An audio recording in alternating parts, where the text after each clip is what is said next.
টেন্ডারবাজি, চাঁদাবাজি, সন্ত্রাসী, মাদক, বিভিন্ন জায়গায় যে উচ্ছৃঙ্খল ইফটিজার বিভিন্ন লোকজন আছে, আমরা তাদের ব্যাপারে জিরো টলারেন্স নীতিতেই থাকবো সবসময় ইনশাআল্লাহ।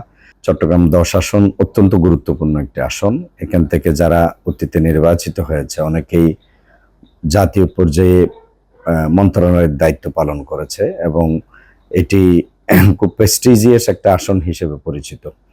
আমি চেষ্টা করব আমাদের সকল ভোটারদের কাছে আমি দাঁড়ে দাঁড়ে যাব ইনশাআল্লাহ। আমরা কি করতে চাই ভোটারদেরকে বোঝাবো। এখনকার তরুণ সমাজ যারা 15 বছর ধরে তাদের ভোটাধিকার প্রয়োগ করতে পারেনি, আমি মনে করি তারা আমাকে ভোট দেওয়ার জন্য মুখিয়ে আছে। দল, মত, ধর্ম, বর্ণ নির্বিশেষে সকল মানুষ এখন বসে আছে যে আমাদেরকে তারা মূল্যায়ন করবে, আমাদেরকে তারা ভোট দিয়ে এই জনপদের অধিকার আদায়ের ক্ষেত্রে তারা ভূমিকা রাখবে। আমি মনে করি সকল মজবুত প্রতিপক্ষ থাকলেই আসলে কাজ করে আলাদা একটা আনন্দ পাওয়া যায়। আমি মনে করি এখানে সকল প্রার্থী হবেন অত্যন্ত সম্মানিত এবং মজবুত। আমি তাদের সাথে এক কাঁধে কাঁধ মিলিয়ে আমরা কি করতে চাই জনগণকে বোঝাবো, জামাত কি করতে চাই জনগণকে বোঝাবো। ইসলামের সৌন্দর্যটা যদি আমরা সত্যিকার অর্থে তুলে ধরতে পারি এবং আমাদের অতীত কর্মকাণ্ড সকলের পর্যালোচনা করে বিগত 15 বছরের ফ্যাসিবাদী আন্দোলনে আমরা কি পরিমাণ নির্যাতিত হয়েছি জনগণ সেটাকে অবশ্যই মূল্যায়ন করবো ইনশাআল্লাহ। আমরা তো বিগত 15 বছর আসলে কোন দিকে গেছে এটা আমরা টের পাইনি। আপনি আমার অনুভূতিকে শানিত করেছেন। এইভাবে ঈদ আসলে বাইরে দরজা বেঁধে আমাদেরকে বিভিন্ন জায়গায় থাকতে হয়েছে, স্বাধীনভাবে আমরা চলাফেরা করতে পারিনি, ঈদের নামাজে কথা বলতে পারিনি, এরকম একটি বৈরী পরিবেশে আমরা বিগত সময়গুলো কাটিয়েছি। জুলাই আন্দোলনে 24 সালের জুলাই আন্দোলনে আলহামদুলিল্লাহ আল্লাহ আমাকে নগণ্য একজন কর্মী হিসেবে ভূমিকা রাখার জন্য সুযোগ করে দিয়েছেন। আল্লাহর কাছে শুকরিয়া আদায় করি আলহামদুলিল্লাহ। আমি এখানে একটা ভূমিকা রাখার চেষ্টা করেছি।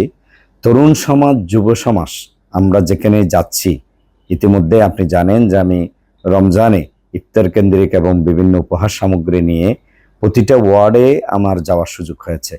তরুণ সমাজের মধ্যে একটা নতুন জাগরণ এসেছে। তরুণ সমাজ মনে করে যে আমি তাদের প্রার্থী হয়ে ইনশাআল্লাহ যে এই চট্টগ্রাম 10 আসনে একটা বৈপ্লবিক পরিবর্তন আনার ক্ষেত্রে আমরা ভূমিকা রাখবো। আপনি জানেন এখানে অনেকগুলো কঠিন সমস্যা আছে। সমস্যাগুলোকে আমরা একদম সহজীকরণের মাধ্যমে সঠিক সমাধানের দিকে নিয়ে যাওয়ার জন্য আমরা কাজ করব। এটি অতীতের অভিজ্ঞতা কাজে লাগিয়ে আমরা আমাদের এই চট্টগ্রাম 10কে একটি আলোকিত চট্টগ্রাম 10-এ পরিণত করার জন্য আমরা আমাদের তৎপরতাকে কাজে লাগাবো। তরুণ সমাজ, যুব সমাজ, এলাকাবাসী, নাগরিকবৃন্দ, দলমত, ধর্মবর্ণ নির্বিশেষে আমার পাশে থাকবে ইনশাআল্লাহ। আমি এটা বিশ্বাস করি। আমি শুরু থেকে শেষ পর্যন্ত টেন্ডারবাজি, চাঁদাবাজি, সন্ত্রাসী, মাদক, বিভিন্ন জায়গায় যে উচ্ছৃঙ্খল ইফটিজার বিভিন্ন লোকজন আছে, আমরা তাদের ব্যাপারে জিরো টলারেন্স নীতিতেই থাকবো সবসময় ইনশাআল্লাহ। আমি যদি নিজে সৎ থাকি তাহলে কোনো অসৎ ব্যক্তি আমার থেকে সুবিধা নিতে পারবে না। এই নীতিটা যদি আমরা সকল রাজনীতিবিদরা একটু ফলো করি তাহলে তারা জায়গা পাবে না। টেন্ডারবাজরা সংখ্যায় কম, চাঁদাবাজরা সংখ্যায় কম, ইফটিজাররা সংখ্যায় কম, কিন্তু তাদেরকে আমরা বড় করে ফেলেছি আমরা পৃষ্ঠপোষকতা দিয়ে। আমি মনে করি আমাদের অতীত অভিজ্ঞতা থেকে আমরা কাজে লাগাবো এবং এই জায়গাগুলোতে আমরা জিরো টলারেন্সে থাকবো এবং শূন্যতে নিয়ে আসার জন্য যে কাজগুলো করা দরকার এইসব বিষয়ে আমরা কাজ করব।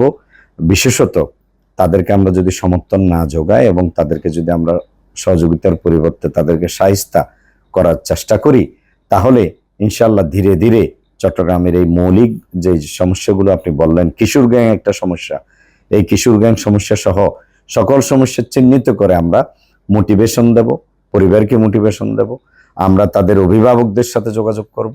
এরপরে না হলে আইনের মাধ্যমে, আইনের সর্বোচ্চ প্রয়োগের মাধ্যমে তাদেরকে শাস্তির বিধান করব, যাতে কেউ এই বিষয়গুলো নিয়ে সামনে তাদের কেরিয়ারের জন্য এই বিষয়গুলো যাতে ঝুঁকিতে পড়ে এই বিষয়ে আমরা সর্বোচ্চ চেষ্টা করবো ইনশাআল্লাহ।